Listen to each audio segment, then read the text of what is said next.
Mi padre me produce repugnancia. Así, sin rodeos, lo expresó creyendo que yo dormía. Lo manifestó desde la habitación contigua, con voz queda pero nítida, como quien se desahoga con ira y sin arrepentimiento. Y yo simplemente permanecí callado. No pronuncié palabra, ni un gemido. Solo cerré los párpados con fuerza. Me hirió más que cualquier dolencia, más que cualquier golpe que la existencia me haya propinado anteriormente, porque esa repugnancia provenía de mi propio vástago. Mi denominación es Don Eliseo. Poseo 78 años, y esta narración que vas a oír no es hermosa, pero es auténtica. Vine al mundo en una región campestre de Michoacán. Laboré desde pequeño con las manos en el suelo y me formé como hombre empujando carretones de hormigón cuando apenas contaba 14. Tras mucho esfuerzo, conseguí establecer una pequeña compañía de materiales de edificación que, con el tiempo, se transformó en algo respetable. Nada ostentoso, pero me permitió educar a mis dos vástagos, costearles colegio privado, proporcionarles hogar, alimento e incluso los llevé de paseos a sitios que yo jamás soñé conocer cuando era pequeño. Fui progenitor y progenitora porque su madre partió temprano y me abandonó con un niño de 5 y una niña de 3. Nunca me lamenté, jamás, porque ellos constituían mi motor, mi esperanza. Yo guisaba, lavaba, los conducía al médico, al colegio, a las clases de balompié, a los festivales de la escuela. Trabajaba de amanecer a anochecer y aún así me las ingeniaba para narrarles un relato antes de descansar, y lo hacía con placer, no porque me correspondía, sino porque yo los adoraba con todo lo que poseía. Y ahora, casi 4 décadas después, escucharlo expresar eso. Mi padre me produce repugnancia. No pude conciliar el sueño esa noche. Me quedé contemplando el techo como un espectro, con el corazón contraído, la mente repitiendo esas palabras como un eco malévolo. No sabía si sollozar o reírme por haber sido tan necio, tan ciego, porque ahora todo cobraba sentido. Las miradas impacientes, los suspiros cuando hablaba, los comentarios sarcásticos en las comidas familiares. Yo solo no quería contemplarlo. Me aferraba a la imagen de ese niño que me abrazaba con los brazos pequeños, con las manos llenas de barro, que me decía, «Papito, no te marches», cada vez que salía a laborar, pero ese niño ya no existía. Lo que permanecía ahora era un hombre frío, ingrato y despiadado. Al día siguiente me incorporé como siempre, preparé café, puse pan sobre la mesa y aguardé que saliera del cuarto. Cuando lo vi, me saludó con esa cara de siempre, como si nada hubiera acontecido. «¿Cómo descansaste, papá?» «Bien, hijo, muy bien». Y le ofrecí café sin una pizca de rencor en la voz, porque yo ya conocía lo que tenía que realizar, no en ese momento. Pero algo dentro de mí se quebró, o, mejor dicho, algo despertó. Durante todo el día sus palabras no se marcharon de mi cabeza. Me contemplaba en el espejo y me preguntaba, ¿eso soy yo? ¿Un estorbo? ¿Una molestia? ¿Un anciano que provoca repugnancia? Recordé todas las veces que dejé de comprarme vestimenta para pagarle un curso. Todas las veces que dormí en la sala cuando él venía con su esposa para que tuvieran privacidad. Recordé el día que firmé el traspaso de un automóvil a su nombre sin pedirle nada a cambio. Y la vez que lo saqué de una deuda con el SAT vendiendo parte de mis terrenos. Todo eso estaba en mi corazón como huellas profundas.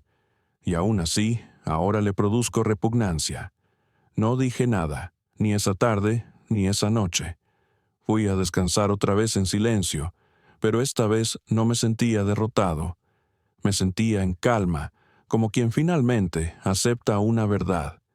Y cuando uno acepta, uno actúa, pero sin escándalo, sin gritos, sin portazos. Porque cuando un padre se percata de que su hijo ya no lo quiere, no ruega amor, se recoge la dignidad, se baja la cabeza, se guarda el orgullo en el bolsillo y se va.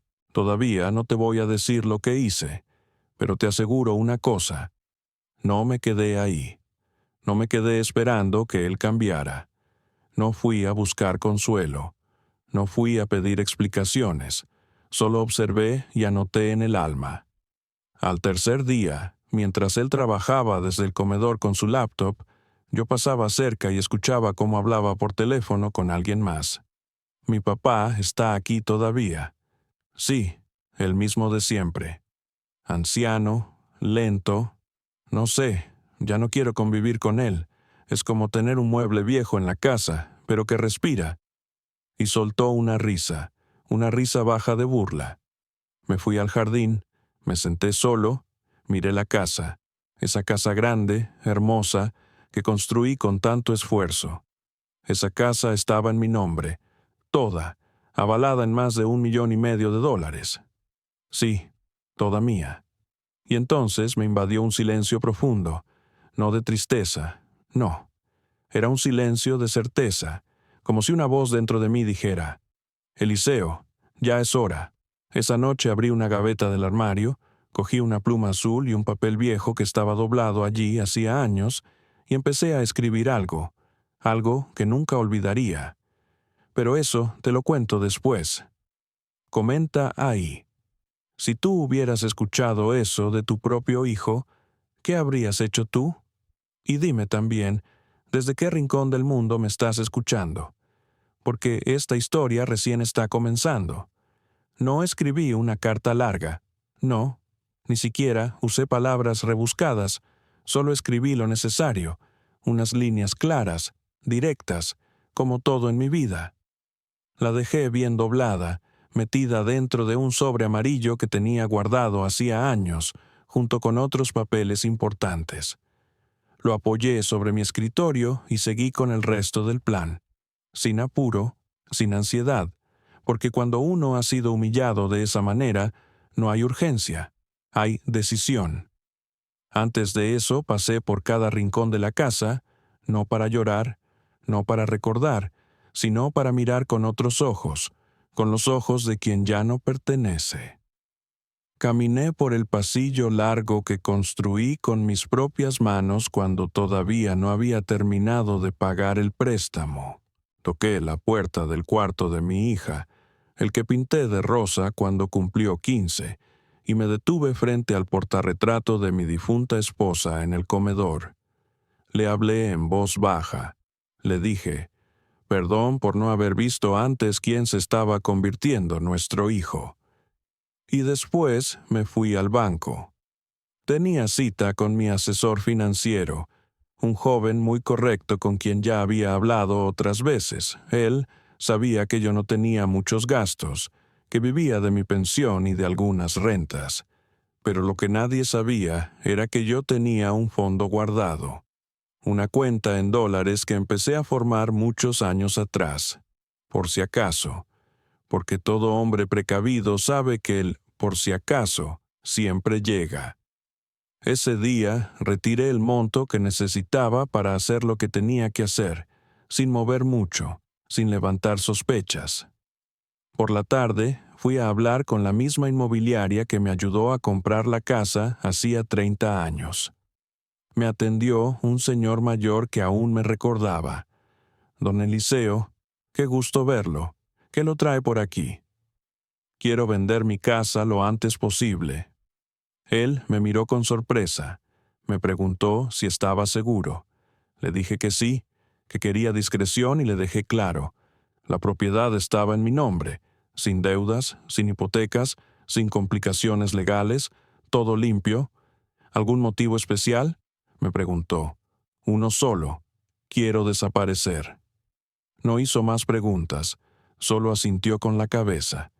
Mientras los trámites comenzaban a moverse, yo seguía mi vida como si nada. Santiago pensaba que yo seguía igual.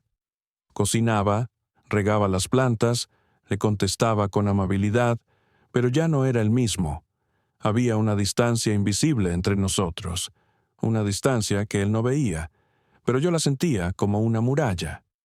Una noche, él trajo a unos amigos a cenar a casa. Rieron, tomaron cerveza, pusieron música. Yo no dije nada. Me encerré en mi cuarto, pero pude oír otra vez su voz. Mi papá no se entera de nada. Ya está viejo, está en su mundo. Y otro le respondió, pero vive como rey, ¿eh? Esa casa es un palacio. Y él soltó una carcajada fuerte. Claro, mientras viva, que la aproveche. Después me queda a mí. Fue ahí, en ese momento, que supe que mi decisión era correcta. Pasaron unos días y la venta avanzaba rápido.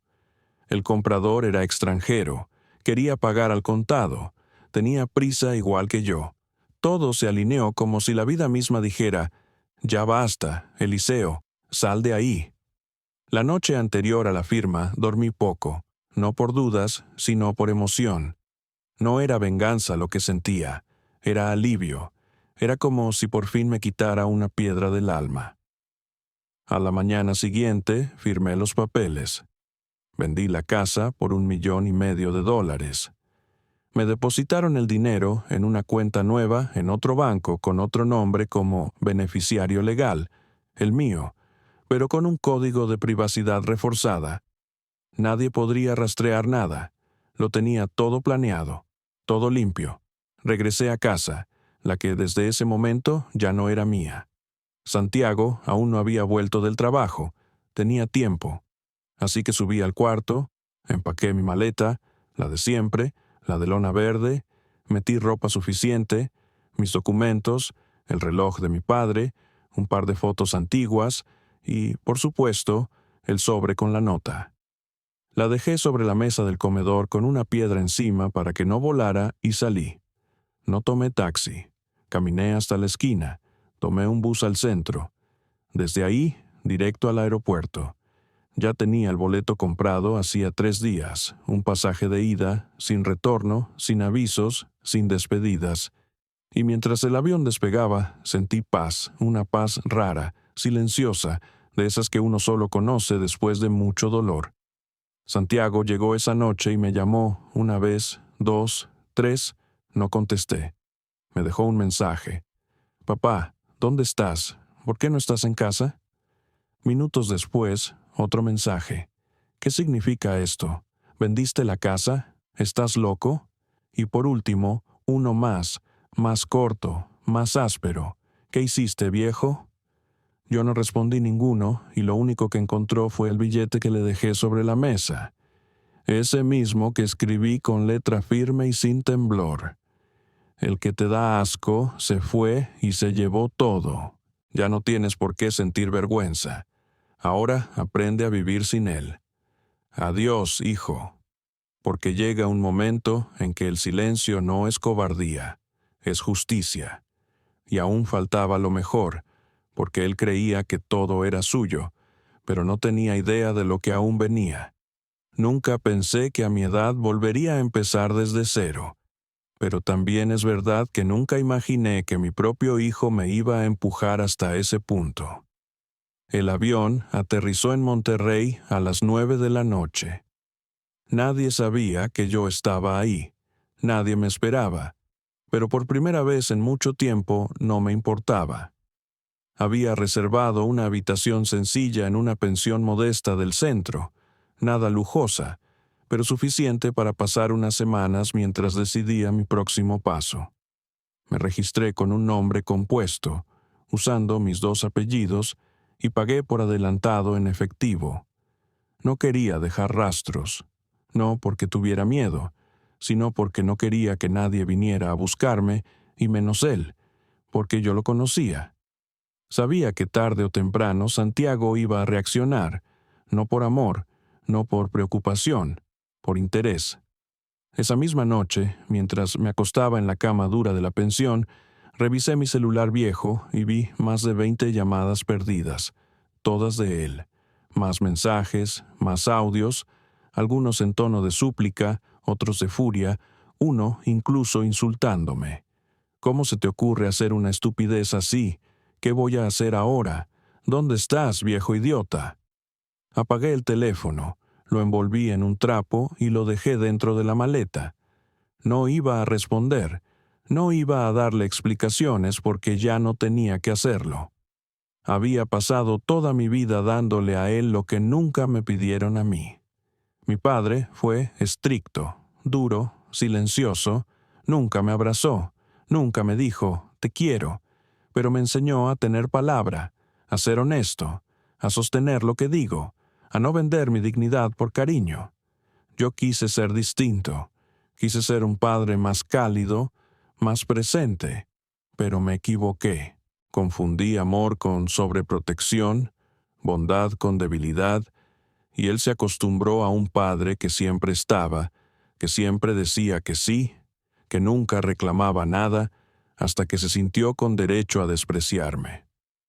Los primeros días en la nueva ciudad fueron extraños. Me despertaba temprano, como siempre, y salía a caminar por las calles sin rumbo. Observaba a la gente pasar, los vendedores ambulantes, los niños saliendo de la escuela, y pensaba, ¿cuántos de ellos también fueron abandonados por sus hijos?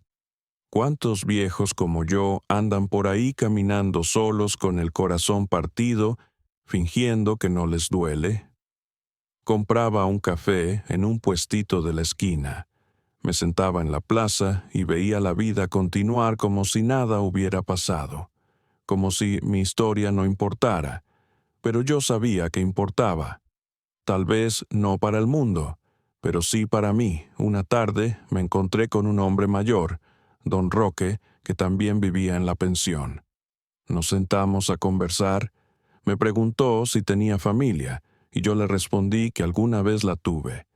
Me miró en silencio y después me dijo, hay cosas que se pierden y ya no vale la pena buscar. Tenía razón. Le conté un poco de lo que había vivido sin dar nombres ni detalles, solo lo suficiente. Y él me dijo, hizo bien, viejo. Nadie tiene derecho a tratarte como basura, ni siquiera un hijo, menos aún un hijo. Esa noche dormí más tranquilo. Mientras tanto, supe por la señora de la pensión que había una casa en las afueras en renta, pequeña pero acogedora. Fui a verla. Estaba rodeada de árboles con un jardincito al frente y una hamaca vieja colgando entre dos pilares de madera. Me gustó. Me hizo acordar a los tiempos en que mis hijos eran niños, cuando colgaban hamacas entre los árboles del patio y jugaban a empujarse hasta casi tocar el cielo. Alquilé la casa por 6 meses, también pagados en efectivo. Compré muebles sencillos, un televisor, una estufa, un sillón cómodo y una mesa de madera clara, y me instalé así, en silencio, sin decirle a nadie. Empecé de nuevo a los 78 años, pero claro, la historia no iba a terminar ahí. Un día, mientras caminaba por el mercado, mi antiguo celular, que había dejado guardado, empezó a sonar. Lo había encendido solo para hacer un trámite bancario, y ahí estaba el mensaje, un correo formal escrito por un abogado. Mi hijo Santiago me estaba notificando de una intención de impugnación de venta, alegando que yo no estaba en pleno uso de mis facultades mentales al momento de vender la casa. Tuve que leerlo 3 veces para creerlo. Él quería alegar que yo estaba senil, que me estaba volviendo loco, que no sabía lo que hacía. No me enojé, no me desesperé, solo respiré hondo y sonreí porque yo ya había previsto todo eso. Antes de la venta, había pedido a mi médico un certificado completo, firmado y sellado, donde constaba que yo gozaba de total lucidez, tanto física como mental. También había hecho una grabación en video con el notario, explicando que la venta era voluntaria, consciente y sin ningún tipo de presión. Y por si fuera poco, había redactado un documento adicional dejando constancia de que lo hacía por decisión personal, por razones familiares íntimas que no deseaba compartir públicamente. Todo archivado, todo legalizado. Así que llamé al abogado del correo, me presenté como don Eliseo y le dije con calma: dígale a Santiago que se olvide. No va a sacar un solo peso de esa casa. Y si sigue insistiendo, voy a presentar pruebas que lo van a dejar en ridículo delante del juez. No hubo respuesta por varios días hasta que llegó un nuevo mensaje. Esta vez era un audio de Santiago. Su voz sonaba diferente, cansada, desesperada. Papá, yo no sabía que tú habías hecho todo eso. No pensé que de verdad te ibas a ir así. Yo solo estaba enojado. Ok, no quise decir eso. Lo del asco. Fue una tontería. Perdón. Vuelve, por favor. Vuelve. No me dejes solo. No respondí. Apagué el celular, me serví un café, salí al patio, me senté en la hamaca y por primera vez en muchos años sentí que no le debía nada a nadie. Porque no hay peor abandono que el que viene de un hijo que todavía vive bajo tu techo y aún así te trata como si fueras invisible. Y yo ya no estaba dispuesto a vivir así. No más, nunca más. No tenía pensado seguir sabiendo de él.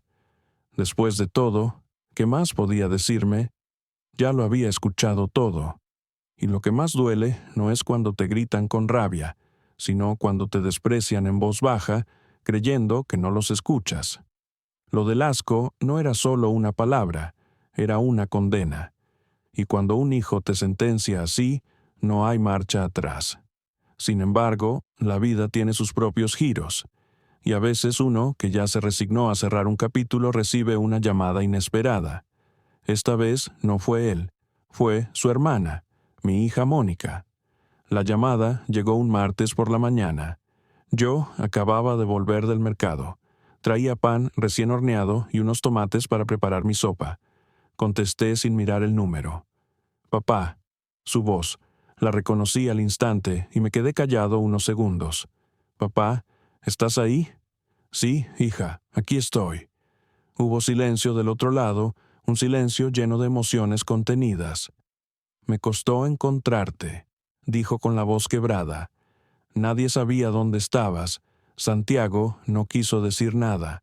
Solo nos contó que habías vendido la casa y desaparecido. ¿Y qué te dijo sobre por qué lo hice?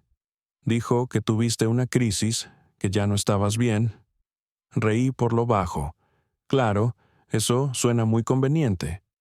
Papá, yo no sabía nada de lo que pasó, te lo juro, pero sospeché porque él no es el mismo desde hace tiempo.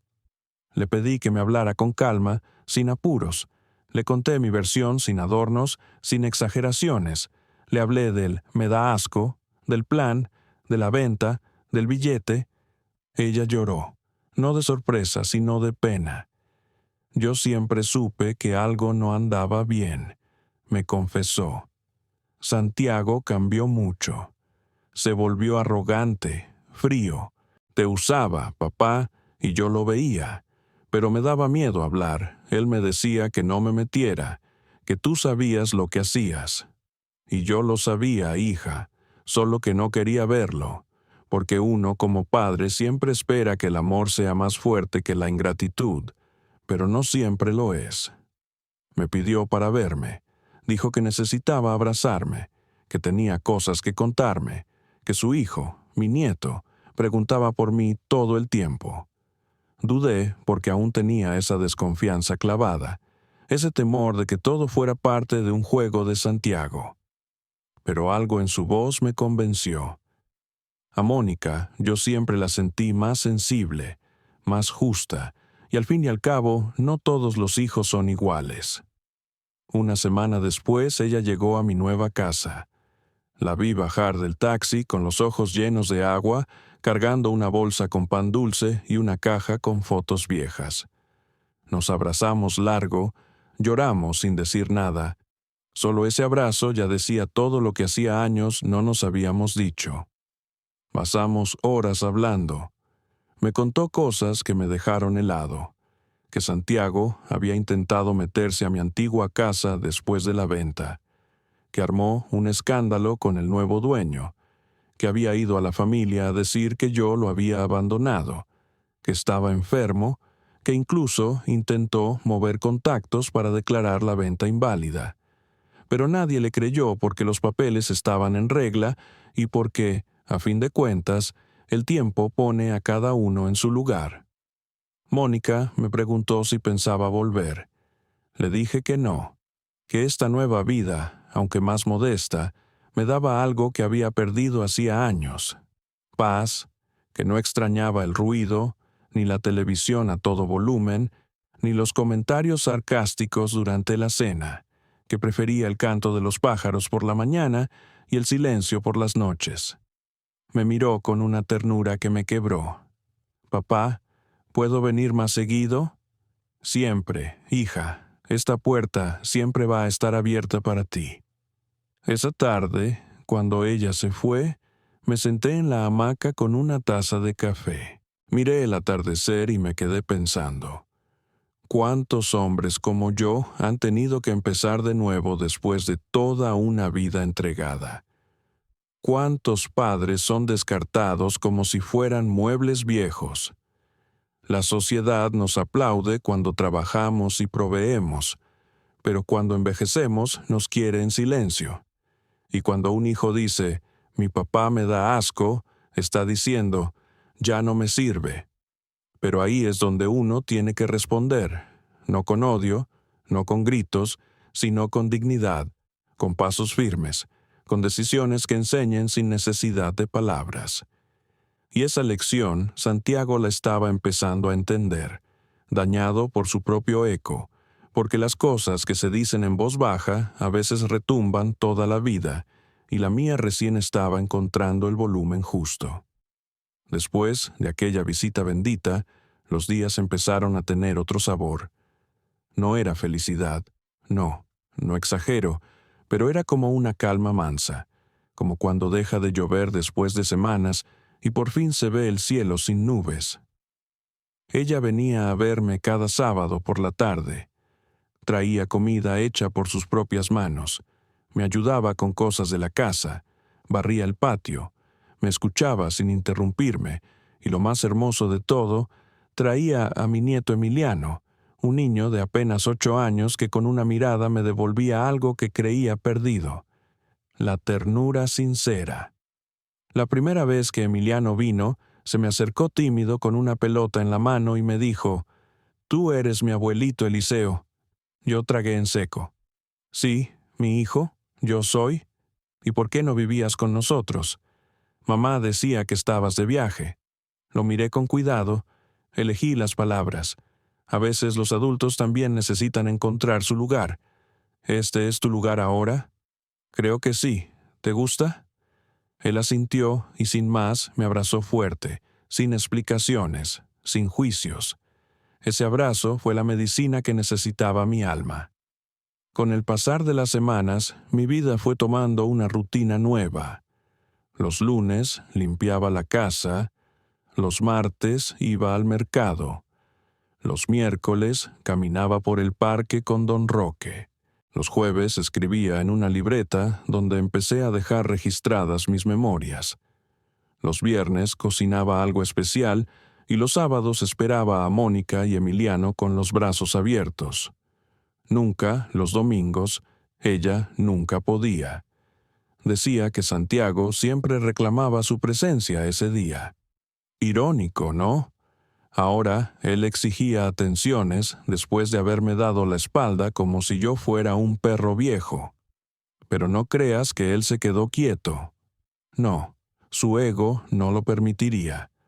Después de que la vía legal se cerró para él, porque no pudo impugnar la venta ni alegar incapacidad mía gracias a los documentos que dejé firmados, buscó la forma de ensuciarme por otros medios.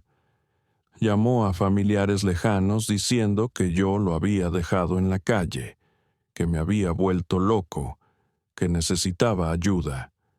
Algunos me escribieron con tono preocupado, otros con juicio escondido en palabras dulces, pero no respondí a ninguno porque a esa altura ya no debía explicaciones, ya no iba a mendigar comprensión. Un día llegó una carta escrita a mano, sin remitente. La reconocí al instante. La letra de Santiago era breve, fría. Decía así: «No sé qué ganaste con todo esto. Solo lograste separar a la familia. Me quitaste lo que era mío por derecho. Espero que estés satisfecho. Yo no te guardo rencor, pero el tiempo pondrá las cosas en su lugar. Adiós, papá». Leí la carta 3 veces, no por emoción, sino por incredulidad. En ningún lugar decía «perdón». En ningún renglón había una pizca de autocrítica, ni una pregunta, ni una muestra de humildad. Nada, solo orgullo herido y manipulación disfrazada de cortesía. Quemé la carta en el patio sin rabia, solo por higiene emocional. Y justo ese día, mientras las cenizas volaban con el viento, me senté en la hamaca con la libreta en las piernas y escribí algo que jamás pensé que saldría de mi puño. A veces, para sanar, uno tiene que romper el espejo y dejar de buscar el reflejo que nunca existió. Yo no perdí a mi hijo. Perdí la ilusión de que era alguien que no fue. Esa frase se quedó conmigo. Fue como una clave para abrir muchas puertas internas. Y cada puerta que se abría me liberaba de una culpa que yo mismo me había puesto al hombro.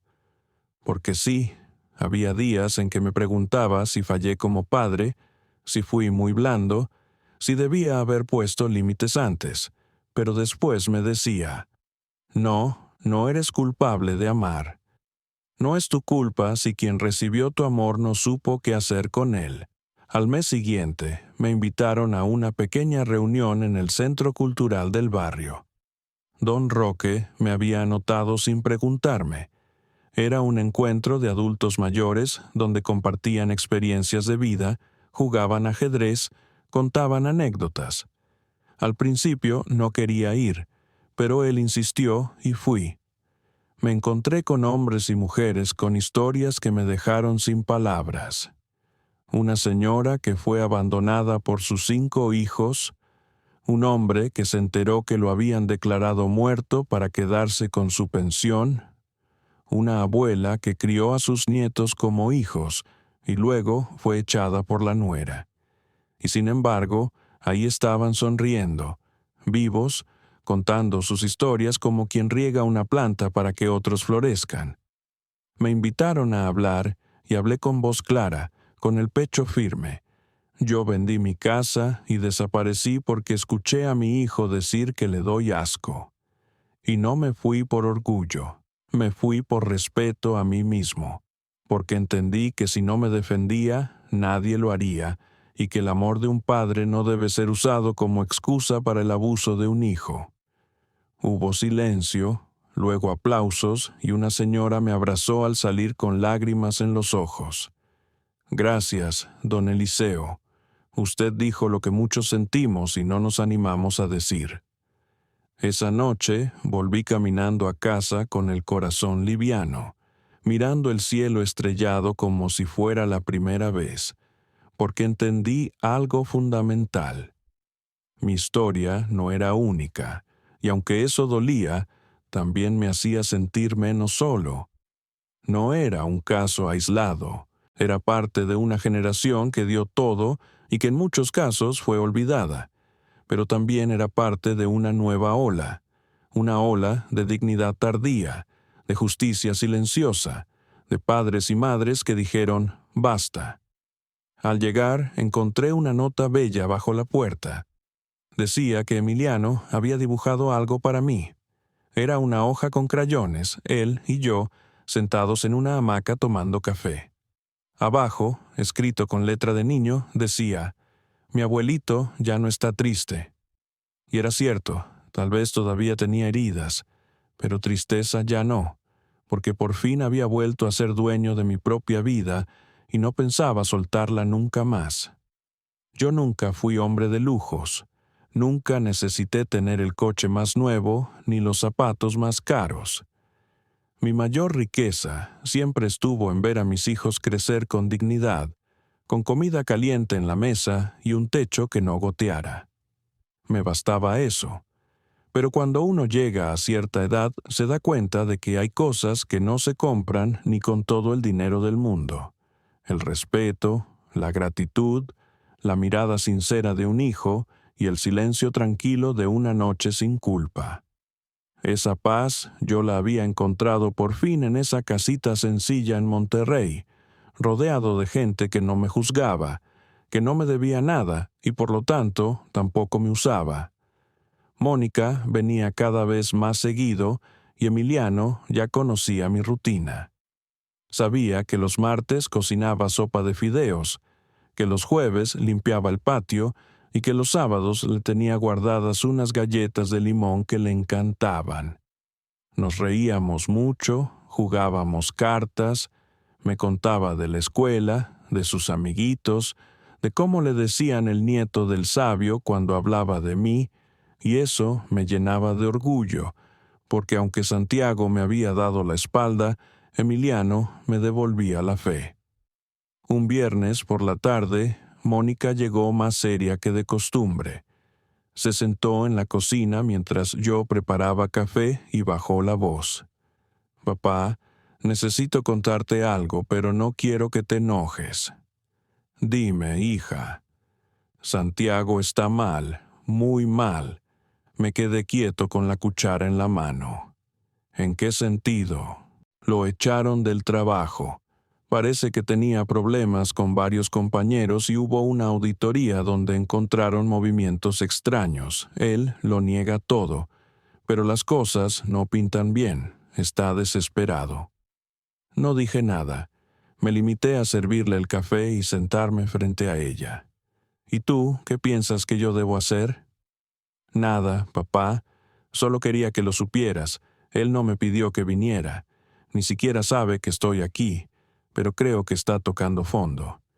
Y tú sabes cómo es. Cuando se siente acorralado, ataca.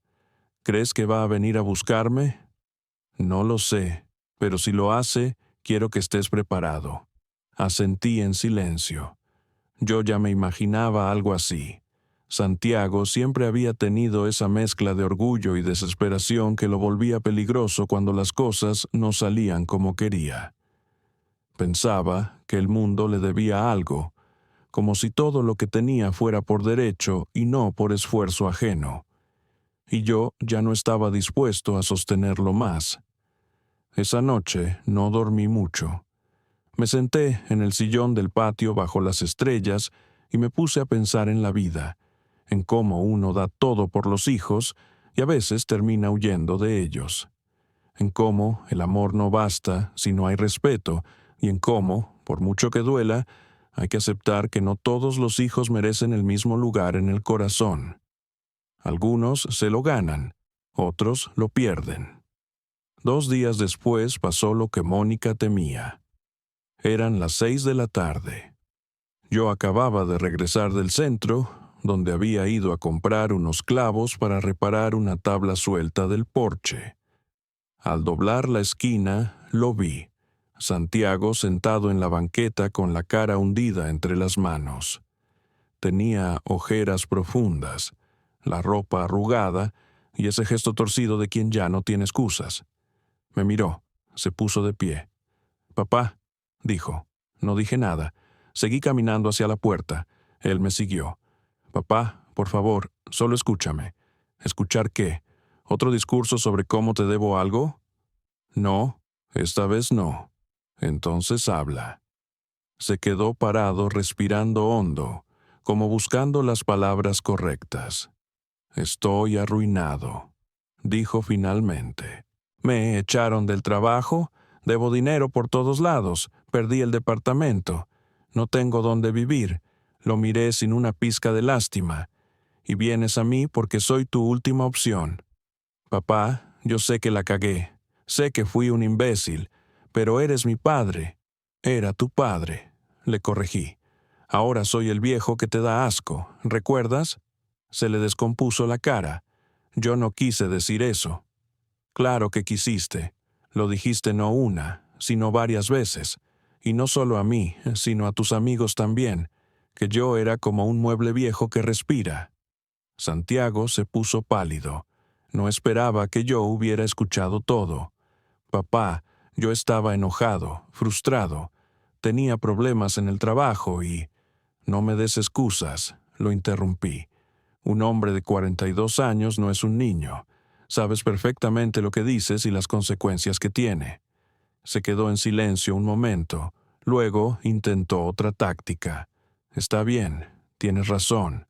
Fui un idiota. Pero ahora necesito ayuda. Soy tu sangre. Mi sangre, repetí. ¿La misma sangre que vendió mi casa sin consultarme con nadie? ¿La misma sangre que me trató como si fuera un estorbo? Espera, ¿cómo que vendí tu casa? Era mi herencia. Y ahí salió lo que realmente pensaba. No había venido a pedir perdón, había venido a reclamar lo que creía suyo. Ahí está, le dije con una sonrisa que no llegaba a los ojos. Ahí está tu verdadera preocupación. No es que me hayas perdido como padre, es que perdiste tu herencia. Esa casa valía más de $1.000.000, y cada centavo era mío. Yo la compré, yo la pagué, yo la construí, tú no pusiste ni un clavo. Pero yo soy tu hijo. Eras mi hijo cuando me respetabas. Ahora eres un extraño que viene a exigirme algo que nunca le perteneció. Santiago perdió completamente la compostura. Empezó a gritar, a decir que yo estaba loco, que cómo se me había ocurrido tirar su futuro a la basura. Los vecinos comenzaron a asomarse por las ventanas. Yo me quedé ahí parado, viendo cómo se desmoronaba, cómo por fin mostraba su verdadera cara. ¿Sabes qué es lo más triste de todo esto, Santiago? Le dije cuando terminó de gritar.